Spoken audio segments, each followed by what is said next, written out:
qaranglar, duo qilaman. Amin deylar iloyim. Bizlarni ham farzandlarimizga mana shunaqa masjidlar qurish nasib qilsin. Qiyomatgacha ham savobi kelib tursin. Soliha farzandlar qoldirish hammamizga nasib qilsin. Farzandlarimizni diniga, islomga, yurtiga foydasi tegadigan farzandlar bo'lsin. Bizga rahmatlar olib keladigan farzandlar bo'lsin. Mana shunaqa masjidlar quradigan farzandlar bo'lsin farzandlarimiz. Amin, amin. Qosimxon jome masjidi Namangan. Qaranglar masjidning chiroyliligini.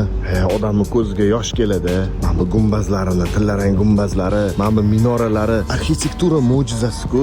Alhamdulillah, tinchlik zamonlarda yashayapmiz. Musulmonlar bemalol ibodatini qilyapti. Odamlar namozini o'qiyapti, ihsonini qilyapti, zakotini beryapti. Tinch zamonni qadriga yetish kerak. To'g'risi, ba'zida musaffo osmon, bu yoqda bolalar hazil-huzul qilishadi, kulishadi. Lekin tinchlik bu oxirgi paytlarda ko'rib turibmiz, juda katta ne'mat, juda qadrli ne'mat. Ayniqsa, mana shunaqa masjidlarimiz borligini o'zi, mana shunaqa masjidlarda namoz o'qish imkoniyatini borligini o'zi bizga kattakon baxt. Buni tushunadi. Men birinchi marta kelyapman Namanganni, bu masjidni birinchi marta ko'ryapman. Juda xursandman. Juda ta'sirlanib ketdim. Mana qo'limdan murashki patselli dedi. Yo Robbim, bizga ham, farzandlarimizga ham nasib qil. Bu sadaqai joriyani eng zo'ri hisoblanadi. Sizlar ketasizlar narigi dunyoga, lekin orqangizdan savobi boraveradi. Namanganga kelinglar.